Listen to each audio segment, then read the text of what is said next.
If there is one thing that we learned tonight after watching SmackDown on Fox, if there's one thing that we learned tonight, and I don't know if WWE is really in full swing yet, but SmackDown wants you to think that we are in the middle of WrestleMania season. A lot of returns tonight. Sheamus returned tonight. That was definitely one of the more unceremonious returns I've seen in recent memory. Then we had John Morrison. Good old Johnny Impact making his return to WWE. Will he make an impact being with The Miz? I don't know. That was very unceremonious as well.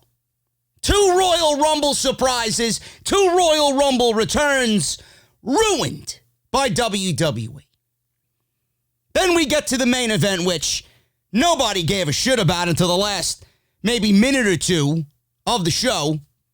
Soon as Bray Wyatt comes into the main event, soon as Bray Wyatt delivers the mandible claw, out comes the dog food.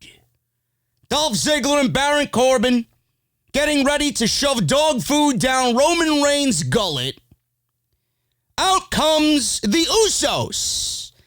Jimmy and Jey Uso have returned to SmackDown, and they saved Roman Reigns from Big Bad Burger King Corbin. I liked it. I thought it was great. I'm a big advocate for the Usos. I really am.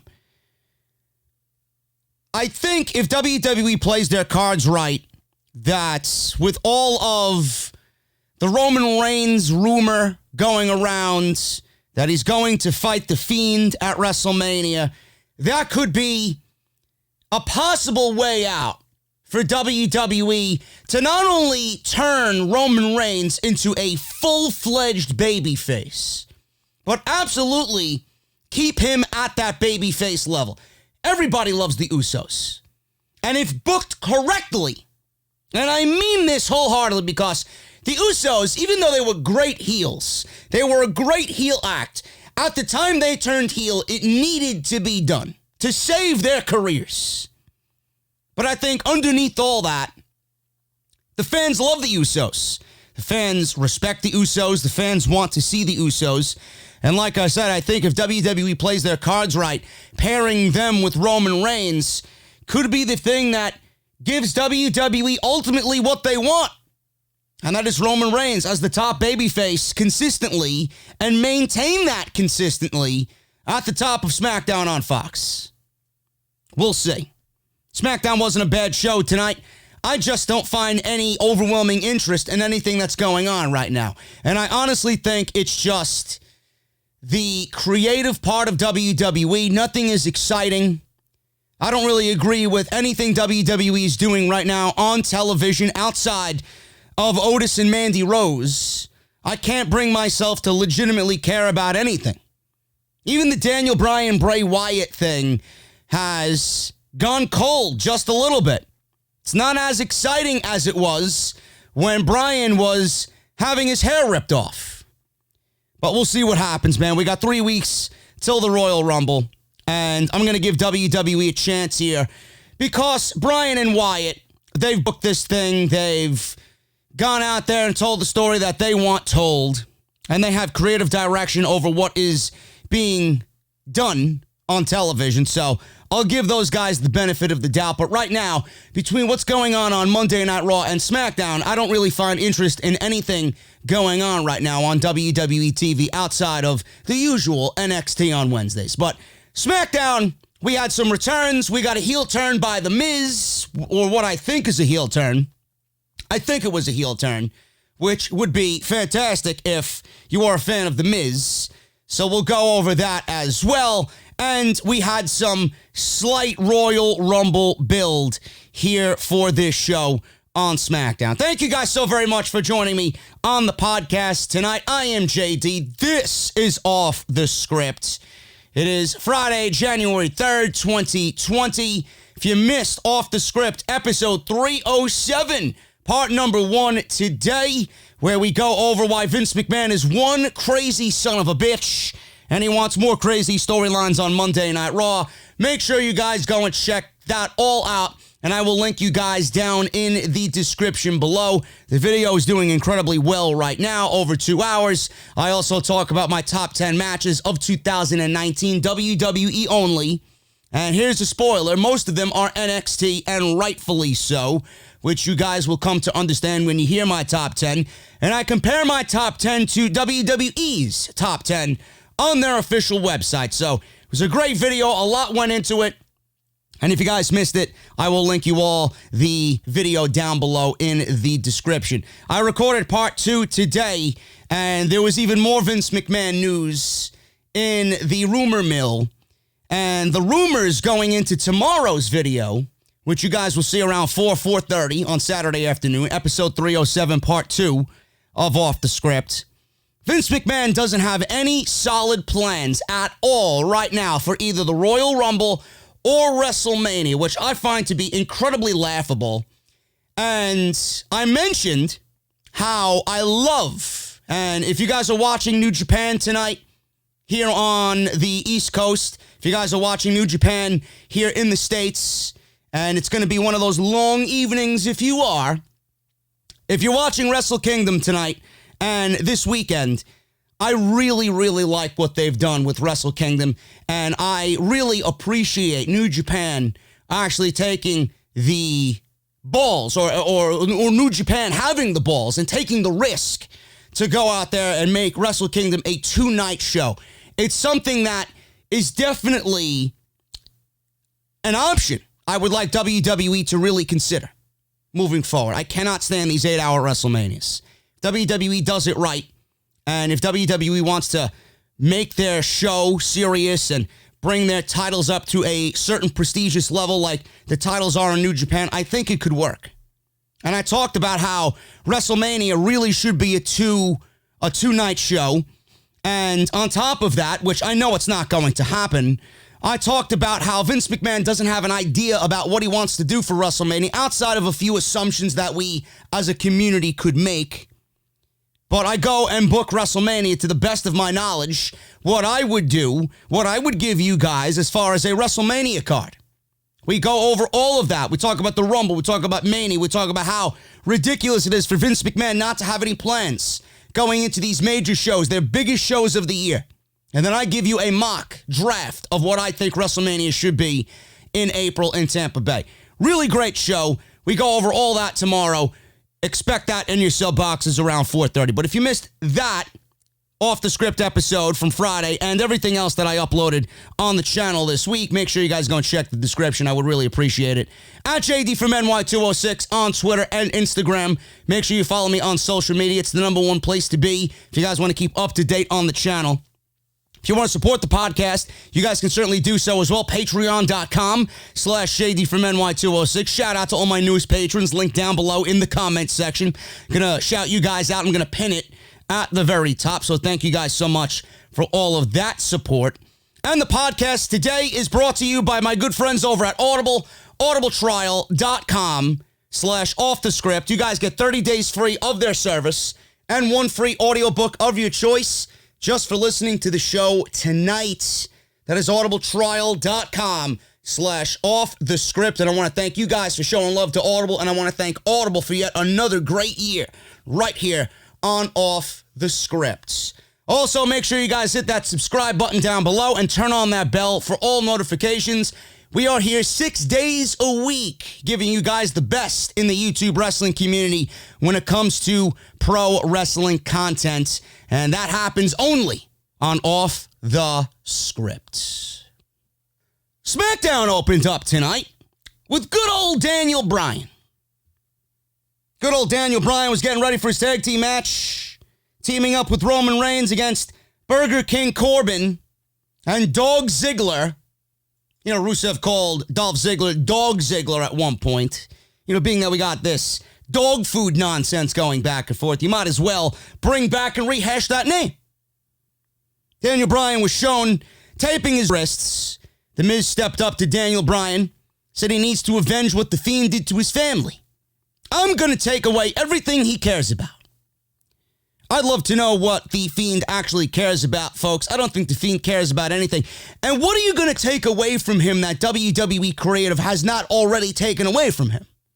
You mean The Miz is going to take something away from The Fiend that is much worse than what WWE Creative has done to him? What a fucking clown. What a clown. This guy, The Miz, is, man. He said Bryan earned the right to face The Fiend by beating him last week. He asked Bryan to beat The Fiend for him and for everyone while he figures out what to do next. I don't think you should do anything, Miz. I think you should actually go down to the PC and enhance your offense. That's what you need to do next. That's what I really think you need to do next. Fuck The Fiend. The Fiend is the last thing you need to worry about. Bryan's got it covered, bro. Bryan has it covered. As long as it's not Roman Reigns. Moving on. So we kick off the first SmackDown of the new year with Boss Time. That's what Michael Cole legitimately said. We kick off the new year with Boss Time. Whoop-de-fucking-do. Let's break out the bubbly. So we get Sasha and Bayley on the microphone. Bayley and Sasha were about to go up against Lacey Evans and Dana Brooke. And we had Alexa Bliss and Nikki Cross rounding out a triple threat match to open SmackDown on Fox. Oh, joy. I can't wait. Sasha and Bayley grabbed microphones. Bayley said, we made it to 2020, but she suspects the fans will fulfill their New Year's resolutions, or they'll rush to fulfill their New Year's resolutions. Have any of you made New Year's resolutions? Maybe to lose some weight, maybe to not watch Monday Night Raw, maybe to be a little bit more open with yourself and get yourself out there more and put yourself out there more. Maybe take some risks when it comes to a relationship or your career, a job that you have right now. I really wish Vince McMahon would make a New Year's resolution, and that is to quit and step down from his current position. I think that would be fantastic. That would be the greatest resolution that probably will ever be made. And you know who should take his position? Me. That would be the greatest New Year's resolution of all time. So she said they lack the guts to make positive changes in their life. Yes, and Vince McMahon lacks the guts to make positive changes to Monday Night Raw. But I find no difference between what Bayley is saying here and Vince McMahon. Bayley said she and Sasha took long, hard looks at themselves in 2019 and made necessary changes. She's the standard, I'm the role model. And then Lacey Evans comes out and cuts Bayley off because that's exactly what we all asked for. Lacey Evans interrupting a Bayley promo. Sasha Banks didn't even get one single word in on the microphone. I don't know who asked for this. I know I didn't. Lacey Evans and Dana Brooke walk to the stage. Lacey says she gets nothing, clearly. She sets a positive example and builds a better life for her daughter by being in the WWE. Oh, please, man. Pulling on the heartstrings. Lacey, I love to borrow your handkerchief, man. I gotta wipe these fucking imaginary tears that are dripping down from my eyeballs. Let me go vomit in the fucking corner. Are you serious? I set a great example by being in the WWE for my daughter. I don't know who's buying into this shit, but it's not making me a fan of Lacey Evans. I don't know who the fuck is becoming a fan of Lacey Evans with this shit being spewed. She said Sasha and Bayley tried to use a 7-year-old to get to her, and it worked. She promised the bad guys can be stopped. Then Alexa Bliss comes out, so we go from bad to worse in this segment. Bliss says she and Cross can see the personal issues between the other women. She wondered whether or not she and Nikki belong in this match. I don't even think I'm not talking about Nikki Cross because I actually like her somewhat. I don't think Alexa Bliss belongs anywhere near this match, let alone a fucking ring. She wondered whether or not she and Nikki belong in this match. No, you don't. Cross said they do because they want to get back the tag team titles. Bliss says that they'll start 2020 with a win. I'm starting 2020 and the first episode of SmackDown Live the same way that I ended SmackDown Live in 2019. With my eyes fucking closed, wishing I was falling asleep. So we got these promos that obviously felt unnecessary. This was nothing more than a waste of fucking time. And I didn't get to hear Sasha Banks speak in 2020. So what was the point of any of this unless Sasha Banks said anything? I don't care. I really don't care. So we get this triple threat match, and listen. I don't know what you want me to say about this that I have not already said, folks. The women's division in WWE, the only thing that was missing in this entire match was Carmella. That was the only thing that was missing here, and you ain't missing anything. You got Lacey Evans, who is trying to become a babyface, but she's pulling out her handkerchief in the middle of the match after getting a hot tag. I don't think the handkerchief spot is for a babyface role. You know, you want to be a babyface, the handkerchief really doesn't play into that. It's more of a heel thing to do. Yet she did it here. Her partner is Dana Brooke, who is one of the worst wrestlers in the entire company. Don't even know why she's on TV. The only reason why she's on TV is because they have no fucking division to begin with. And here in this match, Dana Brooke got the pin over Sasha Banks. I was surprised to see Dana Brooke pull out a fucking a wrestling move. She did 2 body slams. And I think she did a hip toss. Color me shocked. My goodness, she still got her fucking gymnastics in there. But a body slam? Wow, we're coming along. It might be at a snail's pace, but we're coming along. And we got Bayley and Sasha Banks. They got no direction. Bayley right now is in this sea of nothing, just waiting to drop the title to Lacey Evans. I can't find myself to care at all. It's ridiculous. Look at this match. This was the entire division in one match, and I'm supposed to care. How can I care when the most talented women are Bayley and Sasha Banks, and they're not being treated as the most important things in this entire division? How could you bring your division out there and trot them out there in the current state that it's in? Get me to care when you have done nothing to bring anybody up to the level of Bayley and Sasha Banks. It's not going to happen. It's not going to happen. So at the end of this thing, Alexa Bliss got some moves in there. She wasn't as cringe as I expected her to be. She looked decent for the time that she was in there. I don't believe I actually said that. I might need to go lay down, man. I think I have another illness coming on. I don't believe I just said that. Maybe I should just go and edit that out. She didn't look bad. I mean, she did nothing, but she didn't look bad. Listen, it was 13 minutes of 6 women trying their best to not fuck up. And WWE had the ending where Nikki Cross hit Dana Brooke with a neck breaker. Banks and Bayley double-team Cross with a spinning backbreaker. Dana Brooke pulled Bayley out of the ring. Sasha rolled up Evans for a near fall 2 count. Dana Brooke tagged herself in. Lacey Evans hit Sasha with a women's right. And then Dana Brooke went up top, hit a senton off the top rope on Sasha Banks for a 3 count. And I honestly think the world was coming to an end. Sasha Banks was pinned by Dana fucking Brooke. And the senton she delivered to Sasha Banks was botched. Of course it was. She nearly knocked the wind out of Sasha Banks because she missed completely on the senton and she didn't connect the way a senton should have connected. The world is coming to an end.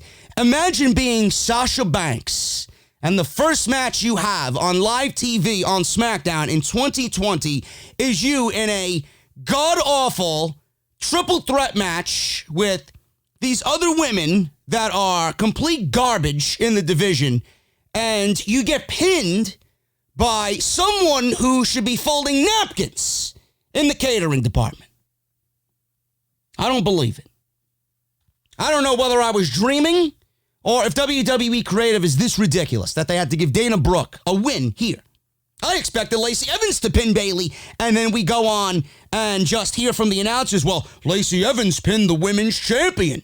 I think she deserves a title match, because that's how things happen in this fucking company. Dana Brooke pinned Sasha Banks. I'm sure the Dana Brooke army on social media is having a fucking blast with this one. Who gives a shit? So we move on from that. Otis was shown doing reps with a a beer keg or a keg barrel, whatever it was. I wonder what he was drinking. Mandy Rose approached him, said hello. She wished him a happy new year and asked if his mother made anything special for the holiday. Otis told her, "Why don't you go ask Dolph?" Mandy asked if he had seen the footage. Otis said he had not seen the footage, but his mama did. Mandy apologized. Tucker stepped up to Otis and said, "Focus on your match tonight. Let's go." And Mandy Rose was standing there looking all upset and sad that Otis was sad. Again, they're pulling on the heartstrings because we actually care about Otis. When Otis was lifting the keg barrel and doing reps with the keg barrel, Mandy came up to him, and when Mandy said hello to him, his facial expressions told the entire story. You felt the sadness coming off of Big Otis. I love it. It's probably the most interesting angle on SmackDown right now. I want to see more of where they go with this. It's definitely moving forward in something that I have great intrigue in. Can't wait to see what happens. The Miz was shown walking backstage. He stumbled upon the New Day. And the New Day was holding a large platter of pancakes that spelt out 2020. And they were pouring syrup all over these pancakes. Must have came from Titus Catering because that was a damn good job. Nice decoration job there, Big Titus. They asked him, what did he do to celebrate? Miz says he wasn't in the mood to celebrate. Big E says he watched the balls drop. I laughed. I don't know why I laughed, but I laughed. I don't know what Big E was on tonight, but he was hilarious. Kofi wondered what he was watching. He told him, what were you watching? There's one ball. There's not two balls. There's one ball that drops. What the fuck were you watching? Kofi talked up to The Miz and went over all the accomplishments The Miz had over the last decade, trying to cheer him up. He had the most title victories in the last decade. Miz wasn't having it. He said The Miz violated the sanctity of his the Fiend violated the sanctity of The Miz's family and his home. He knocked the New Day's platter of pancakes down to the floor. He wasn't in the mood to celebrate. Big E got Miz's face. Kofi held him back. Kofi then said, listen, you want to fight? We could do it tonight. And the match was made. And we got The Miz versus Kofi Kingston for later on in the evening. I don't know what this was leading to when I watched it, but The Miz seems to be gradually changing because the Fiend, Bray Wyatt, is getting into his head and he's fucking with him mentally. So we'll see what happens later on in the evening. There was also a part in this thing where Big E casually wanted to drop a racial slur, which I will not go over here in this video. So he subtly slipped the word neighbor into the sentence to describe Kofi Kingston. Again, I laughed. Big E, I don't know what he was on tonight, but he was 2 thumbs up in the comedy department. So Elias was in the ring. He sang a song about his hopes for 2020, including seeing Sami Zayn get punched in the jaw. The Revival needs to change because they're a boring tag team. Shane McMahon, if he returns to SmackDown, we should send him back to Raw. And then a shot at Dolph Ziggler's comedy act. He concluded by singing to everyone that everyone will walk with him at the Royal Rumble. I doubt it. The only place Elias is walking to is catering because he'll be eliminated in record time. So Cole and Graves are talking about the Revival and their recent happenings because they're unhappy. And then we see backstage the Revival are discussing the injuries that they suffered during the Miracle on 34th Street fight a couple of weeks ago with Heavy Machinery. Dawson said they worked too hard to be made into clowns. It doesn't matter. Vince McMahon's going to make you into a clown no matter what. So we get Chad Gable walking into the locker room. He says that they shouldn't let what anyone says bother them. So Chad Gable, and you're expecting me to call him by his slave name, his comedy name, but I will not. Chad Gable said he stopped worrying what everybody else said, and he embraced who he is. And it's the best decision he's ever made. Now, if that was really Chad Gable speaking, then I feel sorry for this poor schmuck. The Revival obviously did not agree with this, and they were making sarcastic cracks at him. They made fun of Chad Gable. And Chad Gable debuted his new motto tonight, folks. Rise over size. Now I know what I'm going to use when I have to promote Blue Chew on Monday night. Rise over size. This is what they gave Chad Gable for 2020. I don't believe it.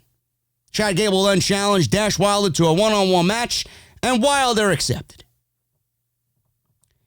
I don't know what to say, man. I really don't. I'm speechless at Chad Gable and the way that they've handled this guy's gimmick. Seriously, it's so bad. I don't even know what to say. Rise over size. He embraced himself, and he's pointing to the G on his sweatband. What a joke. And then you look at the sidebar when this guy comes out, and it says he's an Olympic athlete. This guy's an Olympic pro wrestler, and you got him coming out as if he's a fucking high school basketball player. Unreal.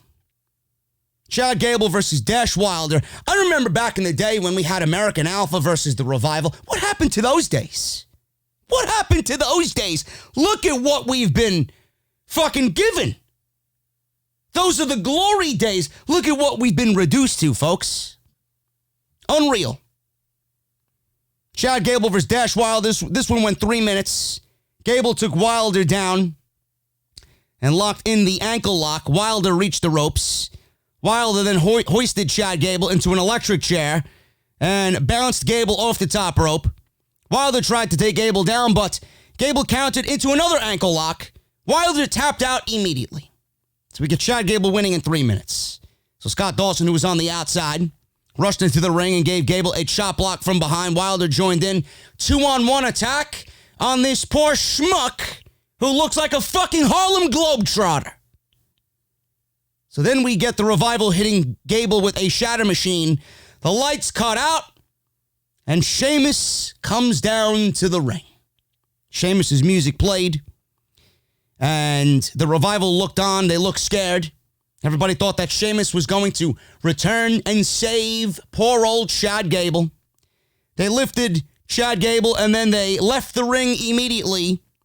And as soon as Sheamus got into the ring, he spun around and dropped Chad Gable with an absolutely devastating bro kick. One in which I thought Chad Gable's neck was legitimately injured. That's how badly he got folded up due to this bro kick. Sheamus looked around, and that was the return of Sheamus.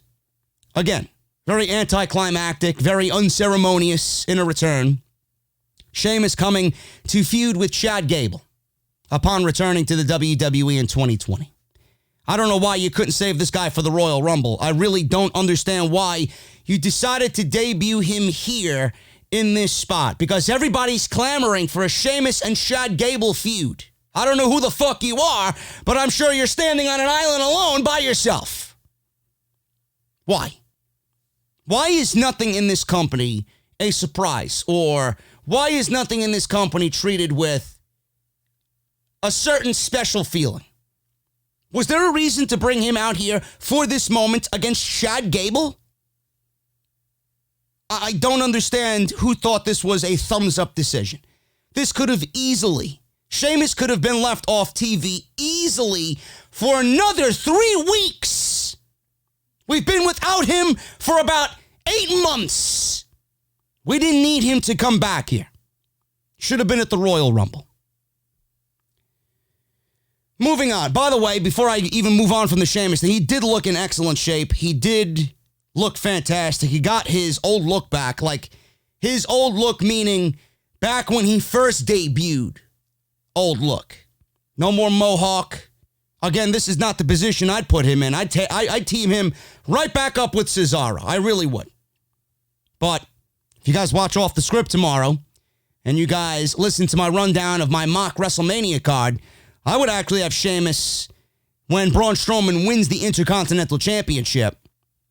Little spoiler here. I would have Braun Strowman win the Intercontinental Championship. I'd have Sheamus, being that he came back as a heel, beat Braun Strowman for the IC title, and I'd book Sheamus versus Cesaro versus Daniel Bryan for the Intercontinental Championship at WrestleMania. That's what I would do. But he looked great. He's got his old look back. I swear to God, man, you got Daniel Bryan looking the way he's looking after The Fiend cut his hair off. You got Sheamus coming back with his old look. We could easily be back in 2012. Fucking awesome. He looked great. Now, how long it takes WWE to ruin his return? I give it 2 weeks. I give it till the Royal Rumble. I give it 2 weeks before this guy feels like everybody else on this show ordinary, because they clearly didn't start his return off on the best foot. Kofi Kingston with Big E versus The Miz. Stemming from what happened earlier, we got this match. It went 4 minutes, and it really wasn't anything all that special, except what happened at the end of the match. Now, in the middle of this match, I have to go over this because it's just so god-awful that if I don't talk about it, then I will not be doing you guys a service. The Miz tossed Kofi Kingston into the corner, and he went for the it kicks. He then ran back and forth and delivered a pair of running high knees like Daniel Bryan. Watching The Miz run back and forth in the manner that he ran back and forth was absolutely one of the worst things I could have possibly ever laid my eyes on. His offense is so fucking terrible that I swear to God, he needs to go down to the PC to actually learn what intensity means. His offense is so bad right now that it is on border. It's borderline fucking Billy Kay level. I'd actually might take Billy Kay over The Miz at this point. That's how bad his fucking offense is. And I'm looking at this and I'm asking myself, how could anybody take this guy seriously? Honestly. His offense is absolutely fucking atrocious. I said it last time I talked about The Miz in this manner. He looks like a reality TV superstar who doesn't know what the fuck he's doing trying to be a pro wrestler. He's doing everything that he possibly can to not be a pro wrestler. By the way, he moves in the ring. Something needs to change. You want to be a pro wrestler? Show me that you're a fucking pro wrestler. I don't know what the fuck this is. It looks like he's a fucking stuntman. That's not a pro wrestler to me. And he's in the ring with a former WWE champion. Anyway, Kofi went up top, hit a jumping clothesline, followed up with his signature boom drop. Kofi set up for Trouble in Paradise. Miz went for a neck breaker, ducked the Trouble in Paradise. Kofi counted out. Went for the SOS. Miz rolled through, set up for a skull-crushing finale. Kofi rolled Miz up for a surprise 3 count to get the shock victory. Oh, joy. Miz sat up. He was shocked. Kofi celebrated. Miz attacked Kofi from behind to a chorus of boos. He was looking at Big E out on the outside of the ring. Big E rushed into the ring, and the Miz escaped. And the Miz ran up the aisleway yelling at the fans when they were booing him. Fans were chanting, "You suck," which is legitimate because he does suck. Miz was lashing out at them, screaming that he gave the crowd everything. Really now? You could have fooled me. The fuck did you give me? All I seen was somebody who's pretending to be a pro wrestler in the ring. You didn't give me anything. You clearly didn't give Kofi Kingston anything. You didn't give me anything. Might as well give Bray Wyatt your fucking kid at this juncture. So The Miz turned heel. The Miz turned heel. This is good. New twist in this heel persona. Should give him a reset. And I'm glad to see them turn him heel because I don't remember him being this bad as a heel. I really don't. And it's desperately needed. The Miz has suffered far too long, longer than I really thought he would suffer as a babyface. Finally turning him heel. And it goes back to the story of everybody that Bray Wyatt has been in the ring with at some point, in some way, changes along the way, whether it's good or whether it's bad. Now, we've seen Seth Rollins change. We've seen Finn Balor change. We've seen The Miz change. Daniel Bryan has changed in appearance, at least right now. He's trying to bring back that yesteryear yes movement type feeling to his character. Who's to say when Daniel Bryan loses at the Royal Rumble that he doesn't go and change again and undergo another transformation. Maybe he turns back to being heel. I don't know. Maybe he regrows the beard and the long hair and he goes back to being what he was when he was feuding with Kofi Kingston. I don't know. I don't know what's going to happen to Roman Reigns. Roman Reigns, at the end of the day, is probably going to be the only one who doesn't fucking change. Now, if Bray Wyatt is feuding with Roman Reigns and Roman Reigns' transformation is from babyface to heel, my goodness, man, you might as well fucking bring this guy and have him just heal everybody. Legitimately. He'd be the fucking second coming of Jesus Christ if he makes that shit happen. Turning fucking wine into bread. This guy, Bray Wyatt. I love it. So, The Miz is undergoing this transformation, and the heel persona is desperately needed for The Miz, because right now, what we were given with him as a babyface was not doing him any favors. So, Kathy Kelly was backstage with Daniel Bryan and Roman Reigns, and they were being interviewed. She asked Bryan about the challenge facing The Fiend, what he's going to do differently. Bryan said people break when they see The Fiend and face The Fiend. He said he's the only one who hasn't been broken yet. He said he'd prove it by winning the Universal Championship. So Roman asked if he meant he'd be walking into WrestleMania as the Universal Champion. There's your fucking seed, folks. There's your fucking tease for Roman Reigns. Roman Reigns, Universal Championship, same sentence. There you go. You know where WWE said that. Bryan confirmed, yeah, I'm walking into WrestleMania as the Universal Champion. Roman said, well, I'm entering the Royal Rumble. Whoop-de-fucking-do, like we didn't know that. He's entering the Royal Rumble, and he's winning the Royal Rumble. I hope to God not. That would be awful. He told Bryan to be ready. Bryan said he's ready any place, anytime, especially if it's at WrestleMania. He told Reigns to be ready for their tag team match later. Reigns agreed, and they went their separate ways. So, after the break, we seen The Miz and his locker room. He had his locker room door shown on camera. Kathy Kelly was backstage, standing outside The Miz's locker room. She knocked. John Morrison. Yes, John Morrison. A returning John Morrison opened the door and said The Miz has nothing left to say. He stepped back into the locker room and shut the door. He looked like an orange, or looks like he's been tanning. He looked very tan. He looked like he's been having a good time before he debuted on WWE television. I don't know why they debuted him here, and I'm kind of on the fence about these two returning debuts on SmackDown. Sheamus could have easily been saved for the Royal Rumble. John Morris could have easily been saved for the Royal Rumble. I'm glad that John Morrison is on SmackDown and not Monday Night Raw, because this could actually be good for The Miz. Morrison, Miz teaming back together. I think so. I think this will be a great role for both of them. The Miz needs somebody that he could play off of. John Morrison is that type of guy. A returning John Morrison who the fans right now, after being away for 8 or 9 years, you might not be familiar with who he is. You might not know who he is at all. And being that The Miz is very well known in the WWE world, it's great for John Morrison to feed off The Miz in that aspect as well. So I like this pairing. And obviously, it's a great way to reintroduce him. Not in this particular segment. This was fucking terrible. But it's a great introduction to pair him with The Miz. And then obviously, that would play into The Miz's heel turn. Because Morrison's not going to be a heel. He's going to try and level The Miz off. You know they're going to team up a little bit. They'll probably get a couple of wins under their belt. Then you'll get the inevitable fucking split. The Miz will go full heel. Morrison will go babyface. They'll feud, and then they'll move on and do separate shit.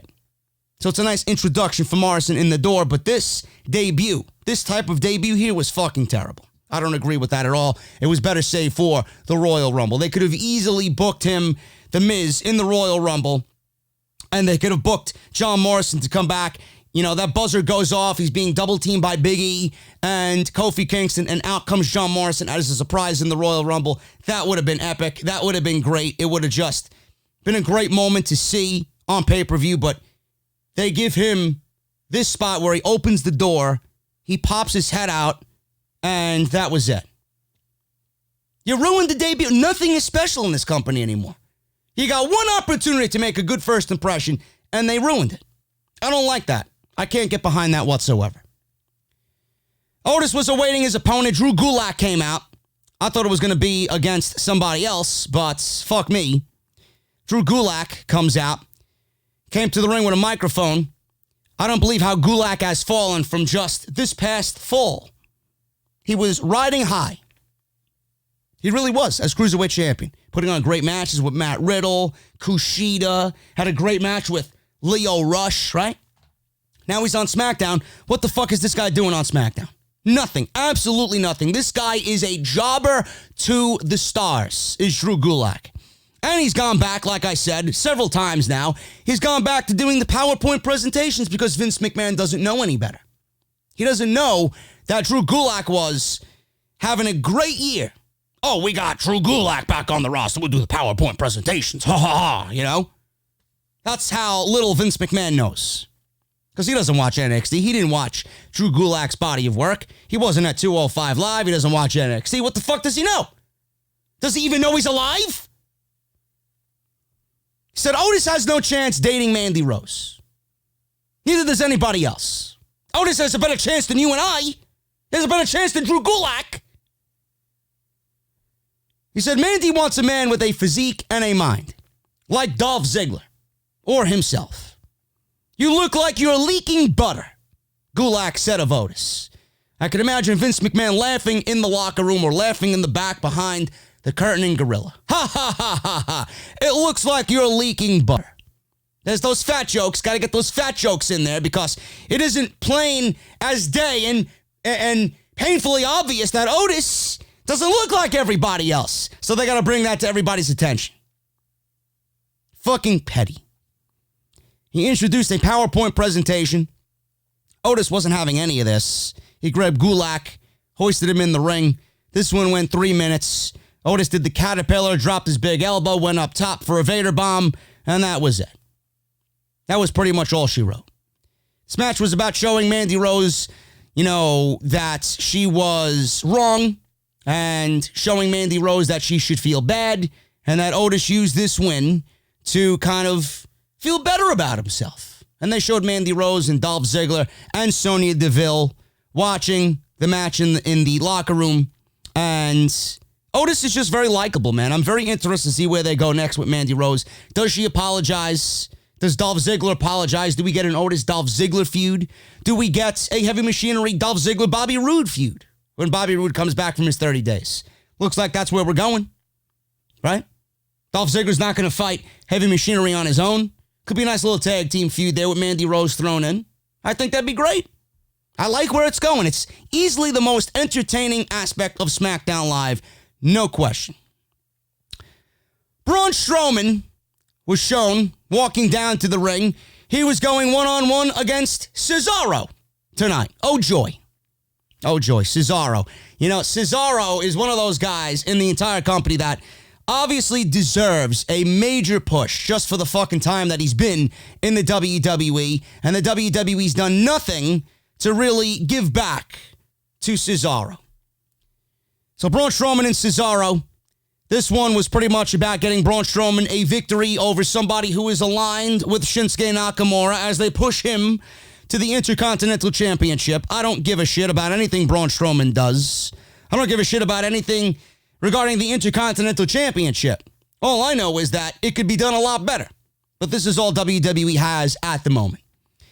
Braun Strowman wins in 8 minutes. Not sure if you guys realize that Braun Strowman can run fast. All Braun Strowman is yoo-hoo, woohoo. This is all he does, The idiot train runs around the ring. He runs fast. That's all he does. At least the best part of this match was Cesaro ain't wearing fucking khakis anymore. He ain't wearing boy shorts anymore, the John Cena jorts. He ain't wearing them anymore. He went back to the old school. Got a nice little jacket with his name on it. He's got his wrestling trunks back.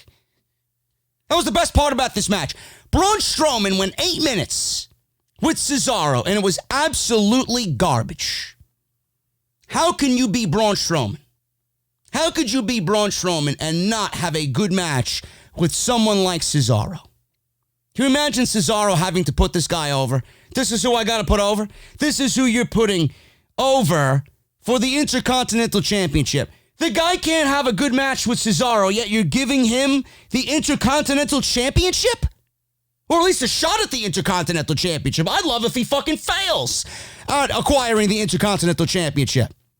Because it'll play right into the fucking story that we've been seeing all these years. He is a failure. He is a failure. I don't know who could be a fan of Braun Strowman. I really don't. The guy is absolutely awful. The guy is not interesting whatsoever. The guy is nothing more than a fucking fumbling giant. You know? Can't get a good match out of Cesaro, yet you're going to give this guy an Intercontinental Championship match. Absolutely fucking mental you people are. I can't wait for the match to be garbage at the Royal Rumble and then further bury the Intercontinental Championship. 8 minutes. Was his power slam better than last week? No, it actually got worse.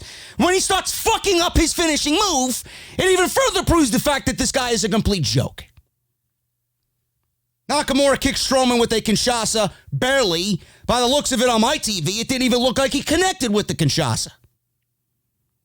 So we got all of them retreating up the ramp before Strowman could get back to his feet. So it further proves the fact that we're getting Braun Strowman versus Shinsuke Nakamura for the Intercontinental Championship within the next 3 weeks. Reigns made his ring entrance. He didn't get much of a crowd response out of the Memphis crowd, outside of the 8 to 10-year-old audience in the crowd, because that's all I heard. Continue to push this guy, continue to push him, and continue to have him reference winning the Royal Rumble, and continue to reference him going after the Universal title. Sooner or later, you're going to reference him going after the Fiend. It is all going to backfire on you. I'm telling you right now, I am fucking Nostradamus in this motherfucker. Go ahead. Go ahead. I'm not even going to be pissed. I'm going to sit here and tell you, you know what? With my sunglasses on, I'm going to drink a nice fucking cold beverage. I'll pop it open right here. I'll go buy a bottle of the bubbly just for the occasion. Pop that bitch open. I'll fucking pour it in the glass, take a sip, and I'll sit here and I'll tell you, I told you so, bitch. I told you so. What happened? You gonna give me fucking 51% of the fucking company stock? Reigns comes out. Then we get Daniel Bryan coming out. They're going up against Baron Corbin and Dog Ziggler. Should I go over this match? Do you want to hear a play-by-play of this match? This classic to start SmackDown off in 2020? Nah, I'm not going to do that. I'm looking at my shit 40 minutes in here, man. I want to get the fuck out of here. I want to go lay down and go to sleep. That's what I should have been doing watching this goddamn fucking show. The only thing that happened here was 2 things. All you need to know is 2 things. The match happened. It's a basic fucking main event tag team match on SmackDown. No more, no less. Daniel Bryan's in the ring. The Fiend showed up. We got the red light showing up. He's standing outside. Bryan dove at him. So the Fiend swatted him away midair. Bryan leapt at the Fiend off the ring apron. Fiend put him in the mandible claw. He shoved him through the ringside barricade and then applied the mandible claw down in the barricade rubble. So his music played again. He looked into the camera. The light started to flicker, and then the Fiend was suddenly gone. He disappeared. So you got Michael Cole wondering and asking, where'd the Fiend go? Where'd the Fiend go? Who the fuck cares where he went? He's gone. You want to go follow him? Go be my guest. So Reigns gets up from wherever he was. He walked over to Bryan to check on him. Ziggler and Corbin attacked him at ringside. We got WWE officials and referees out there. Adam Pearce is out there. You got fucking the agents out there checking on Daniel Bryan like this is some big fucking deal. So Ziggler and Corbin attacked him at ringside. The referees and everybody were waving them off. Back in the ring, Corbin had handcuffs. He handcuffed Roman Reigns. And Ziggler grabbed dog food underneath the ring yet again. So they're trying to humiliate Reigns again with the dog food. And then all of a sudden, while they were about to pour dog food down Roman Reigns' throat, the Usos' music played and they came out to make the save. So they leapt into the ring onto Baron Corbin and Dolph Ziggler. And they then did their signature super kicks, signature dives on top of Corbin and Ziggler outside the ring over the top rope. And that was pretty much it. Show ended with the Usos taking the handcuffs off of Roman Reigns. And they were hugging him and lifting his arms in the air as SmackDown went off the air. The Usos look good. I don't know if they should be mentioning anything about penitentiary from this point on after what the Usos have gone through. but I'm happy to have them back. The tag team division needs some momentum. That's in the logical sense that I'm talking. It needs whatever type of momentum that we can get from the Usos, because they can be, when they're on, you look at the Usos and they could be, honestly, the best tag team in the world. And at one point they were. Everybody loves the Usos. As long as they still have, and I hope that they're coming back, and I hope that they're going to have a rugged, badass, rebel-like attitude. I don't want to see the Usos that we seen before they went out. I don't want to see the jokes and the cringe and the jackass-like comedy. I don't want to see any of that. The Usos don't deserve that. They're too good for that. Especially if you're going to line them up with Roman Reigns, they're going to bring Roman Reigns to a certain level where you want Roman Reigns to be at. Fuck the jokes. This is all business. The Usos are back, and they need to be all business. That's what I want to see from the Usos. Don't stray from that. Get them back to where they were when they were heel, but now they're over. They're a babyface tag team. Everybody loves the Usos. I'm glad that they're back for the tag team division's sake, even though I still don't give WWE any faith at all to book tag team wrestling on these shows. But that aside, this could be something, and I mean this, and I'm trying to be a little logical here. I'm trying to be a little real. You know, I'm not a big fan of Roman Reigns. I'm glad that the WWE has kept Roman Reigns at bay. I'm glad that WWE has kept Roman Reigns at a certain level where they're not shoving him down our throat. I'm glad that they have not given him a championship opportunity at all. I don't think he deserves one. I know it's not going to last forever. And I know that WWE is probably going to wipe everything away that they did with The Fiend at WrestleMania by giving this match to Roman Reigns and having him be the one to conquer Bray Wyatt. I know, because the history is there. The history is there. I know it's going to happen. Not going to be mad when it does. I'm just going to say, I told you so. They just don't know what they're doing. It's not going to be good for Bray Wyatt. Bray Wyatt needs a WrestleMania win more now than ever. And I honestly think The Fiend has not made the impact that we all think he's making with the Universal Championship whatsoever. What has he done with the Universal Championship? It's nothing more than a prop on a new character that started off the hottest that I remember any character being, and it's fizzled out because of shitty WWE creative. I don't find anything interesting in Bray Wyatt anymore. Not like I did in August. It's not the same anymore. It's not going to be the same. But heading into WrestleMania, it's going to be enhanced just a little bit, because when you put him against Roman Reigns, everything that WWE thinks is going to happen is actually going to be the reverse of what they think is going to happen. The Usos could be that team to bring him to that consistent level and maybe maintain his babyface reaction, because the Usos are over. Everybody loves the Usos. But even at that point, I don't think it's going to work. This should have been an alignment. This should have been an alliance that was already set in stone years ago. This could have been something that was really special. If WWE books this right, it could be cool. Reigns, the Usos, they just go together. They should have been together for a while now. And they have not really explored that option yet. And I don't give a shit about them exploring it now, especially with Corbin and Ziggler and a returning Bobby Roode. I don't care. I don't think anybody legitimately cares. But the Usos, they could really give Roman Reigns that consistency to where WWE keeps him at that level. But ultimately, it's going to be for naught.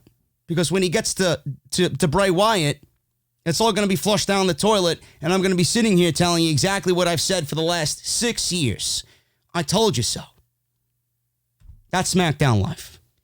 Guys, I'm getting out of here. If you enjoyed the video, please make sure you hit that thumbs up down below. Turn on that bell for all notifications. Hit that subscribe button as well. Subscribe to the channel. We are here 6 days a week with the best content, the best wrestling content in the wrestling community right here on YouTube. And make sure you check out Off the Script from earlier. That will be linked down below in the description of this very video. Guys, I'll see you right back here tomorrow afternoon at 4:30 for Off the Script 307 part number 2. And I'll see you after that right back here on the channel for Monday Night Raw. We got the Monday Night Raw follow-up from the worst wedding in the history of WWE, and where WWE goes with not only the Royal Rumble build, but the return of Liv Morgan, and Brock Lesnar returns to Monday Night Raw. Guys, I'll see you then. And like I said, I'll see you right back here tomorrow afternoon at 4:30 for Off the Script 307 part 2. It's a good one. Don't miss it. I'll see you guys then. Have a good weekend, and I'll see you right back here on the weekend for Off the Script.